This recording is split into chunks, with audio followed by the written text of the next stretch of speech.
Hello students, how are you? Hope you are fine.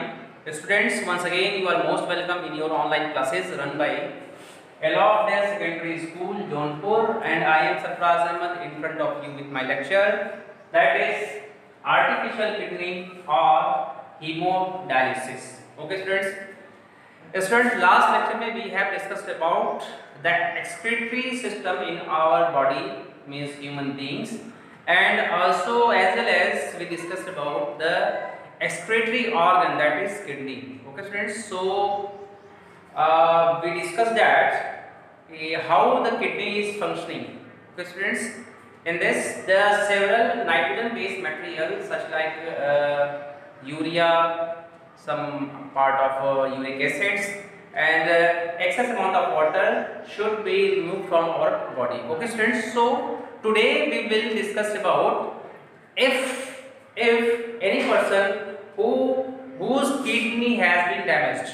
Okay students, जिसकी kidney जो है वो डैमेज हो चुकी है, उनमें ये जो क्या कहते हैं फिल्ट्रेशन ऑफ द ब्लड होता है या एक्सक्रीटरी प्रोडक्ट होता है, उसको कैसे बाहर निकाला जाता है. ओके स्टूडेंट्स, तो इसके लिए हमारा जो टॉपिक है वो है आर्टिफिशियल किडनी. ओके स्टूडेंट्स, हमारे बॉडी में जो बायोकेमिकल प्रोसेस होती है, जिसमें जो फूड होता है उसका कंप्लीट ऑक्सीडेशन होता है, जिसके बाद कार्बन डाइऑक्साइड, वाटर और एनर्जी डेवलप होती है. और स्टूडेंट्स, हमारे फूड में ही सम पार्ट ऑफ प्रोटीन्स हम गेन करते हैं. तो प्रोटीन जब ब्रेक डाउन होता है तो वो अमीनो एसिड्स के फॉर्म में टूटता है. ओके स्टूडेंट्स, सो ये अमीनो एसिड जो होता है वो नाइट्रोजन बेस्ड मटेरियल होता है. हाँ, ये नाइट्रोजन बेस्ड मटेरियल होता है. वो जो प्रोटीन है, protein break down into amino acid. Okay students, और this amino acids contains amine group. Okay students, here this is nitrogen. और ये नाइट्रोजन में स्टूडेंट्स ये कार्बन डाइऑक्साइड से रिएक्ट करता है और बनाता है आपका यूरिया.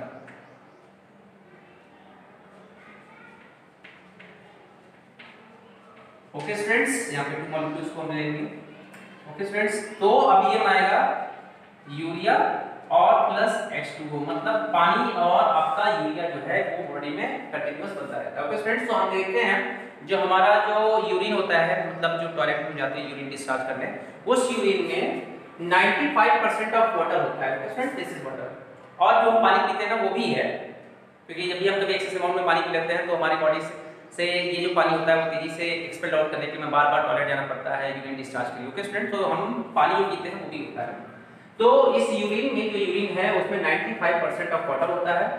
2% जो है वो सॉल्ट्स के हो सकते हैं. सॉल्ट मतलब ये जो खाने वाला नमक होता है ये नहीं है. सॉल्ट कई तरीके से होते हैं. तो इसमें बाइकार्बोनेट्स कुछ साल्ट्स बनेंगे जो साल्ट्स हमारी बॉडी से रिमूव होंगे. उसके बाद इसमें 2.7% यूरिया होता है. 0.3% आपका यूरिक एसिड. ओके स्टूडेंट्स, और सम अमाउंट ऑफ अमोनिया भी बॉडी से एक्सपेल आउट होता है. ये सारे क्या है, ये हमारी बॉडी में एक्सक्रीटरी प्रोडक्ट्स हैं. साथ साथ स्टूडेंट्स, हमारे जो टॉयलेट होता है या जो यूरिन हम कहते हैं, यूरिन का जो कलर होता है वो येलो टाइप का या फिर कलर डिम या डार्क कलर हो जाता है. ओके स्टूडेंट्स, येलो टाइप का होता है. तो ये जो कलर होता है वो यूरोक्रोम की वजह से होता है. ओके स्टूडेंट्स, यूरोक्रोम की वजह से होता है. और ये जो हमारा यूरिन है उसका जो पीएच वैल्यू है स्टूडेंट्स, जो पीएच वैल्यू है इसके लिए आप ज़्यादा परेशान मत होइएगा. पीएच वैल्यू हम लोग केमिस्ट्री क्लासेस में फर्दर हम लोग डिस्कस कर लेंगे. ओके स्टूडेंट्स, पीएच का मतलब क्या होता है, proton of hydrogen. Okay students, जो ये शो करता है कि कौन सा एसिडिक है, कोई सॉल्यूशन एसिडिक है या कोई सॉल्यूशन बेसिक है. Okay students, doesn't matter. तो यहाँ पे जो हमारा टॉयलेट है, ये जो यूरिन है उसका पीएच जो है वो अप्रॉक्सीमेट 6 होता है. ओके स्टूडेंट्स, अब हम लोग बात करते हैं कि अगर ये जो प्रोडक्ट्स हैं, एक्सक्रीटरी प्रोडक्ट को बॉडी से बाहर ना निकाले तब क्या होगा कि हमारी बॉडी के अंदर पॉइजनस मटेरियल बढ़ जाएंगे और हमारी डेथ हो सकती है. ओके स्टूडेंट्स, इसलिए गॉड गिफ्टेड है हमारे बॉडी से लगातार ये सारे फिल्ट्रेट होकर बाहर निकलते रहते हैं. बट किसी इन्फेक्शन की वजह से अगर बॉडी में इन्फेक्शन हो जाए तो हमारी किडनी जो होती है वो डैमेज हो जाती है. तो डैमेज किडनी अपना फंक्शन कायदे से परफॉर्म नहीं कर पाता है, जिसकी वजह से हमें आर्टिफिशियल किडनी की जरूरत पड़ती है. ओके स्टूडेंट्स, ये आर्टिफिशियल किडनी है जिसे हम लोग हेमोडायलिसिस भी कहते हैं. इसका एक फिगर हमने यहाँ पे ड्रॉ कर रखा है. Okay students, so let us see about the figure. Students, suppose this is human beings, और इसके जो ये जो एक हमारी बॉडी या में हाथ है, हैंड्स में डिफरेंट टाइप ऑफ ट्यूब्स हैं जो ब्लड को कैरी करती हैं। ओके स्टूडेंट्स, तो यहाँ पर जो ट्यूब है ब्लड की वो आर्टरी वाली है। ओके स्टूडेंट्स, आर्टरी वाली ट्यूब है। इस आर्टरी वाली ट्यूब से ब्लड को निकाला जाता है और जो अपैरेटस लगा रखा है, जो इक्विपमेंट हमने लगा रखा है उसके ये सेंड कर दिया जाता है। ओके स्टूडेंट्स, सो जैसे यहाँ पे लोग इंजेक्ट कराते हैं, वो जो परफेक्शनिस्ट है इसके डॉक्टर टाइप के या फिर नर्स होंगे वो लगा देते हैं। ओके स्टूडेंट्स, तो यहाँ पे लगाए नील लगाते हैं तो इसमें से ब्लड निकल के फ्लो ऑफ करता है पंप की तरफ। ओके स्टूडेंट्स, ये जो है आर्टरी में लगाते हैं नील, आर्टरी नील जो है वो आर्टरी में लगाते हैं। ये नील से जो ब्लड है वो पंप होकर पहुंचता है इसमें, इस पंप से होते हुए इस एपैरेटस में एंट्री करता है। ओके स्टूडेंट्स, अब ये एपैरेटस में ये जो आपको लाइन दिख रही है, दिस लाइन, ये लाइन क्या होते हैं? These are the tube made of semi permeable membrane. Okay students, tube made of semi permeable membrane. Okay students, इसका मतलब क्या होता है? सेमी परमिएबल मतलब क्या होता है? Such a membrane through which the material can be transferred. Okay students, उसके बाद क्या होता है कि इसी इक्विपमेंट में ये जो लाइंस आपको दिखी ये तो ठीक है, सेमी परमिएबल मेम्ब्रेन वाला है। बाकी जो वहां होता है खाली ओपन स्पेसेस होते हैं, उसके अंदर ऊपर के तरफ से लगा रखते हैं। यहाँ पे एक सॉल्यूशन होता है जो डायलिसिस का सॉल्यूशन कहलाता है। ओके स्टूडेंट्स, ये डायलिसिस का सॉल्यूशन कंटीन्यूअसली इसमें फ्लो ऑफ करता रहता है। ओके स्टूडेंट्स, यहां से फ्लो ऑफ करता रहता है इस मशीन के अंदर। ओके स्टूडेंट्स, अब इसमें जो होता है ये डायलिसिस, जो फ्रेश डायलिसिस सॉल्यूशन यहां लिखा हुआ आपको, ये देखिए पढ़िएगा इसको, फ्रेश डायलिसिस सॉल्यूशन जो लिखा हुआ है, इसमें कोई भी तरीके का जो एक्सट्रेक्टिव प्रोडक्ट होता है वो नहीं होता है। मतलब ना तो यूरिया होती है, ना तो इसमें यूरिक एसिड होता है, ना तो इसमें सॉल्ट्स होते हैं, ना तो इसमें अमोनिया होता है, कुछ भी नहीं होता है, मतलब फ्रेश है।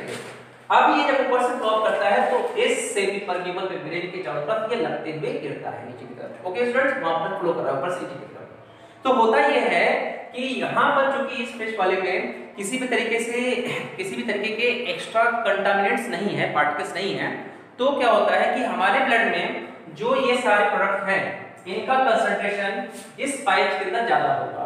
ओके स्टूडेंट्स, इस पाइप के अंदर इनका कंसंट्रेशन ज्यादा होगा और जो ये फ्लूइड फ्लो कर रहा है इसमें कंसंट्रेशन बिल्कुल नहीं है। तो सिमिलरली हम लोग फिर वही प्रोसेस पढ़ते हैं कि flow of material from higher concentration to lower concentration. What is this students, आप पढ़िए उसको प्लीज, उसमें देखिए। ओके स्टूडेंट्स, तो यहाँ पे डिफ्यूजन का प्रोसेस है। डिफ्यूजन के प्रोसेस के थ्रू क्या होता है? मटेरियल जो होता है वो higher concentration to lower concentration flow करता है। ओके स्टूडेंट्स, अब यहाँ पे देखते हैं हम लोग कि इस ट्यूब में जो ब्लड फ्लो कर रहा है, इस वाली ट्यूब में जो ब्लड फ्लो कर रहा है उसमें ये जो एक्सक्रीटरी प्रोडक्ट है इनका कंसंट्रेशन ज्यादा है और यहाँ से जो ऊपर डायलिसिस का जो ये सॉल्यूशन ऊपर से नीचे आ रहा है वहां पे कंसंट्रेशन बिल्कुल नहीं है इन एक्सक्रीटरी प्रोडक्ट का। इसलिए क्या होता है कि बाय द प्रोसेस ऑफ क्या कहते हैं डिफ्यूजन, वो सारे एक्सक्रीटरी प्रोडक्ट निकल कर किसमें चले आते हैं? यहाँ से पाइप से निकल के चले जाएंगे सॉल्यूशन। ओके स्टूडेंट्स, सॉल्यूशन में सारे प्रोडक्ट निकल के चले जाते हैं। मतलब क्या हो गया? इसका पाइप में जो है वो फ्रेश ब्लड फ्लो ऑफ हो रहा है। ओके स्टूडेंट्स, इस सारी पाइप से निकल के सारे प्रोडक्ट आ गए बाहर, तो पाइप में क्या हो? ब्लड क्या हो? प्योर हो गया। अब ये ब्लड जो है यहाँ से फिर एंट्री होकर दूसरे पाइप के थ्रू होते हुए यहाँ से आपके कहां पे ये आपका जो फ्रॉम अपैरेटस टू बॉडी में सप्लाई कर दी जाती है। ओके स्टूडेंट्स, तो हम लोग देखते हैं जो यहाँ पे आर्टरी थी, अब जो सप्लाई करेंगे तो वो वेन्स में करेंगे। ओके स्टूडेंट्स, अब वेन्स में चले जाएगा। ब्लड जो है फ्रेश हो चुका है जिसमें से सारे एक्सक्रीटरी प्रोडक्ट वो बाहर निकल चुके हैं। ओके स्टूडेंट्स, अब क्या होगा? बाकी फ्लक्स यहाँ पे इसी अपैरेटस में ओपनिंग कर देते हैं। इस ओपनिंग के थ्रू इस वाले बीकर में, ओके स्टूडेंट, इस बीकर में सारे का सारा जो ये अभी जो यूरिया और सॉल्ट वाला जो भी सॉल्यूशन इसमें से इधर से जो अभी आ रहा है रेस्ट वाला रेसिडुअल पार्ट, वो एक कट कलेक्ट कर लेते हैं। इसको हम लोग रेगुलर बाहर निकालते रहते हैं। ओके स्टूडेंट्स, और यहाँ से फ्रेश जो डायलिसिस सॉल्यूशन है वो अंदर आता रहता है। इस तरीके से हमारे ब्लड का प्यूरिफिकेशन होता है। ओके स्टूडेंट्स, तो यहाँ पे आप समझिए कि जो हेमोडायलिसिस है वो जब भी हमारी किडनी इन्फेक्टेड हो जाती है या खराब हो जाती है या कोई भी उसमें इन्फेक्शन हो जाता है जिसकी वजह से किडनी काम करना बंद कर देती है, तो हमें हीमोडायलिसिस का सहारा लेना पड़ता है। ओके स्टूडेंट्स, ये एक पूरा फिगर है, इसको आप समझिए और समझने की कोशिश कीजिए। अच्छा, होता ये है कि हमारी जो फ्रेश किडनी होती है वो एक दिन में 180 litre, okay students, 180 litre approximate 180 litre blood का को फिल्टर करता है। ओके स्टूडेंट्स, जिसमें से काफी अमाउंट ऑफ वाटर जो है वो बाहर निकलना चाहिए, बट हम दिन भर में सिर्फ 2 लीटर यूरिन ही डिस्चार्ज करते हैं। तो मतलब 2 लीटर पानी वाला है, पानी के साथ में, वाटर के साथ में यूरिन डिस्चार्ज करते हैं, लेकिन बाकी जो होता है रेस्ट ऑफ वाटर जो है वो हमारी बॉडी में फिर से एब्जॉर्ब होते चले जाता है। ओके स्टूडेंट्स, तो इसमें बहुत ज्यादा मैटर की बात नहीं है। आप ये समझिए कि यहाँ पे जो वेस्ट मटेरियल है उसको बाहर निकालना बहुत इंपॉर्टेंट है। ओके स्टूडेंट्स, और यहाँ पे 95% जो आप वाटर होता है इसी यूरिन का पार्ट है। ओके स्टूडेंट्स, तो एक दिन में 180 लीटर ब्लड कोई प्यूरिफाई होता है, उसके बाद मैक्सिमम अमाउंट ऑफ वाटर जो होता है वो हमारे बॉडी में फिर से एब्जॉर्ब हो जाता है, लेकिन बाकी जो है सेलुलर पार्ट इसी सब यूरिनल पार्ट के साथ में जो भी यहाँ पे एक्सट्रैक्टेड प्रोडक्ट है उनके साथ में यूरिन के फॉर्म में हम डिस्चार्ज कर देते हैं। ओके स्टूडेंट्स, चलिए ये आपका टॉपिक यहाँ पे कंप्लीट होता है। स्टूडेंट्स, नेक्स्ट हमारा टॉपिक है excretion in plants. Okay students, plants में एक्सक्रीशन क्या होता है? स्टूडेंट वैसे तो प्लांट में कोई भी तरीके का एक्सक्रीटरी प्रोडक्ट, एक्सक्रीटरी ऑर्गन नहीं होता है, बट प्रोडक्ट्स जरूर बनते हैं वहां पर। एक्सक्रीटरी प्रोडक्ट होता है जैसे रेनिन होता है, रेजिन होता है, और आपका गोंद होता है, गोंद है ना। ऑक्सीजन भी देखते हैं तो ये भी एक्सक्रीटरी प्रोडक्ट के फॉर्म में देखा जाता है क्योंकि ये भी बॉडी से एक्सपेल आउट किया जा रहा है ना। और बहुत सारी चीजें हैं, इवेपोरेशन होता है, वाटर निकलता है। तो लेकिन यहाँ पर जो प्लांट होते हैं, प्लांट में किसी भी टाइप का एक्सक्रीटरी ऑर्गन नहीं होता है, फिर भी इनके अंदर जो भी इनकी मेटाबॉलिक प्रोसेस होती है उसमें जो भी बनने वाले ऑक्सीजन होती है, फोटोसिंथेसिस में ऑक्सीजन बनता है, उसको बाहर निकाल दिया जाता है। उसी में आपका इवेपोरेशन होता है, वाटर के मॉलिक्यूल्स बाहर निकाले जाते हैं, गोंद बनता है बॉडी के अंदर, रबर्स बनते हैं वो बॉडी से बाहर निकाले जाते हैं।